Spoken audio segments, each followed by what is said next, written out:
आप सभी संत महात्माओं को सादर प्रणाम। कल्याण हो।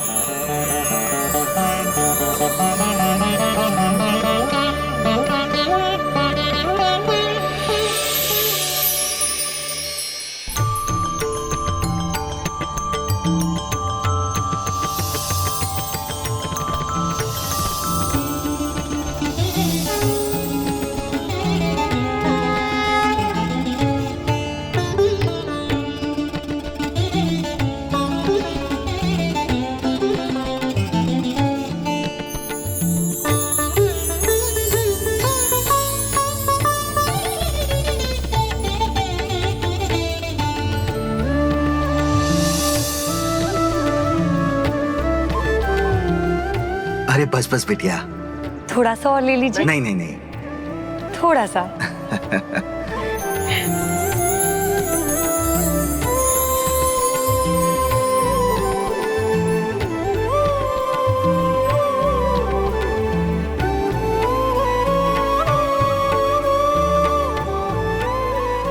हे संत महात्माओं, क्या मैं कोई और सेवा कर सकती हूँ? तो आदेश दीजिए। नहीं पुत्री, तुमने भोजन देकर हमें तृप्त किया। अब प्रभु ही तुम्हारी इच्छा पूर्ण कर तुम्हारी आत्मा को तृप्त करें, ये आशीर्वाद है तुम्हें। अब हमें क्षमा करना पुत्री। पेट की भूख तृप्त हुई तो हम सभी साधु संत प्रभु भजन करके अब हमारी आत्मा को भी शांत करेंगे।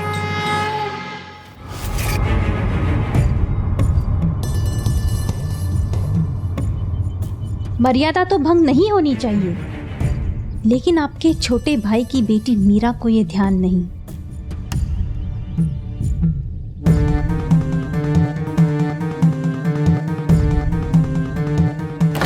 ध्यान से देखिए, ये मीरा ही है ना?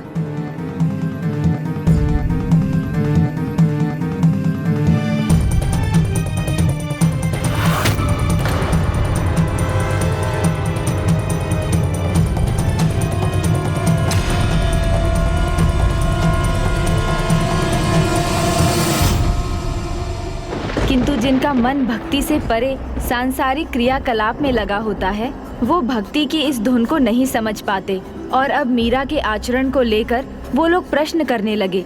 ये कौन लोग होते हैं प्रभु?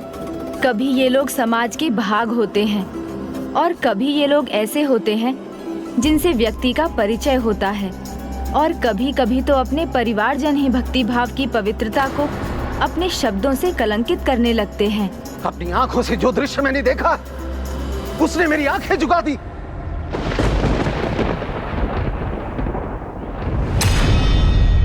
प्रभु की भक्ति तो हम भी करते हैं, परंतु परिवार की लाज को दांव पे लगाना उचित नहीं। हम राज परिवार हैं और हमारे ही परिवार की राजकुमारी जोगन की भांति साधारण साधु संतों के साथ सबके सामने नृत्य करे, ये ना उसे शोभा देता है और ना ही हमें।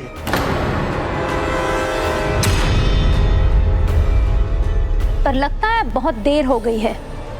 चेतावनी दी थी मैंने पहले, पर किसी ने सुनी नहीं। उसका नतीजा है ये। पहले नहीं संभाली तो अब जोगन बन गई ना तुम्हारी बिटिया। भाभी साहब, अभी मेरा बड़ी कहाँ हुई है, छोटी ही है। माँ बाप के लिए बालक सदैव छोटे ही रहते, चाहे वो विवाह के योग्य क्यों ना हो जाए। अब तो अपनी आंखें खोलो देवरानी सा, विवाह की आयु हो रही है उसकी। अब भी वो ऐसे आचरण करेगी तो कितना अपमान होगा परिवार का। परिवार ही नहीं, भ्राता रतन, इससे तो हमारी लाडली मीरा पर भी उंगलियां उठेंगी। उसे कैसे सहेंगे हम? अब मीरा के प्रति प्रेम का अर्थ है उस पर थोड़ी सख्ती रखना, उसकी लगाम कसना, या कोई ऐसा उपाय करना जिससे वो सदैव नियंत्रण में रहे। कैसा उपाय भाई साहब? कैसा उपाय रतन? विवाह।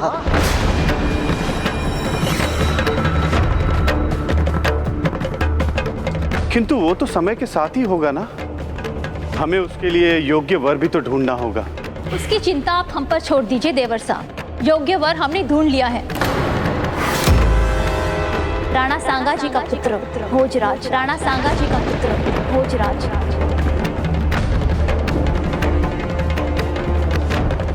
बताइए ना माँ, मेरा दूल्हा कौन है? और कौन? तुम्हारे गिरधर गोपाल। किंतु पहले हमें महाराज की सहमति भी तो लेनी होगी ना। पिताजी को मैं मना लूंगा, लेकिन अभी हमें और देर नहीं करनी चाहिए। भोजराज जैसा जमाई मिलना हमारे परिवार के लिए गर्व की बात है। ऐसा अच्छा संबंध हमें छोड़ना नहीं चाहिए।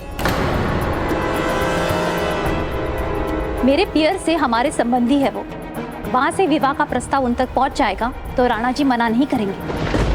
गोविंद बोलो हरि गोपाल बोलो, गोविंद बोलो हरि गोपाल बोलो, गोविंद बोलो हरि गोपाल। आप लोग? प्रणाम ताया जी सा, प्रणाम ताई जी सा। पता है माँ आज क्या हुआ? एक बहुत बड़ी साधुओं की टोली हरि दर्शन के लिए वृंदावन जा रही थी। मेरी उनसे भेंट हुई और उनके साथ मैं भी हरि का नाम जपने लगी और फिर भक्ति की लहर में मैं भी झूम उठी।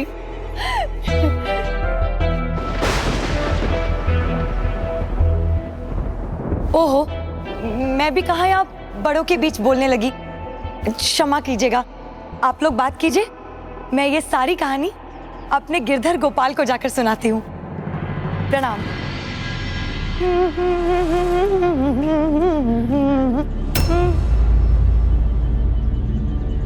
अब तो हमारी बात पर आपको विश्वास हो गया होगा ना? इस परिवार की मर्यादा मेरे लिए सबसे बढ़कर है। आप मेरे बड़े हैं, आप जो भी सोचेंगे अच्छा ही सोचेंगे। यदि आपको ये लगता है कि मीरा के लिए यही सही है तो आप विवाह प्रस्ताव भिजवा दीजिए।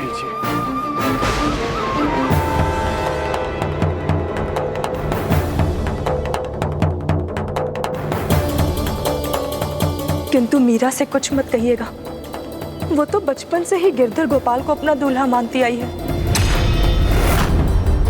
गिरधर गोपाल उसके दूल्हे? ये कैसा परिहास है? जितने जल्दी हो सके मीरा को सत्य से परिचित करवाइए। इस पखवाड़े के भीतर हमें भोजराज के परिवार को विवाह के लिए उत्तर देना है।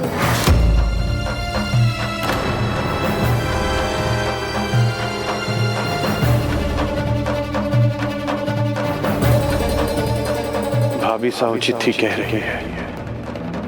एक न एक दिन तो मीरा की कल्पना की उड़ान को सच्चाई के धरातल पर उतरना ही था। और अब वो दिन आ गया है। मीरा बड़ी हो गई है।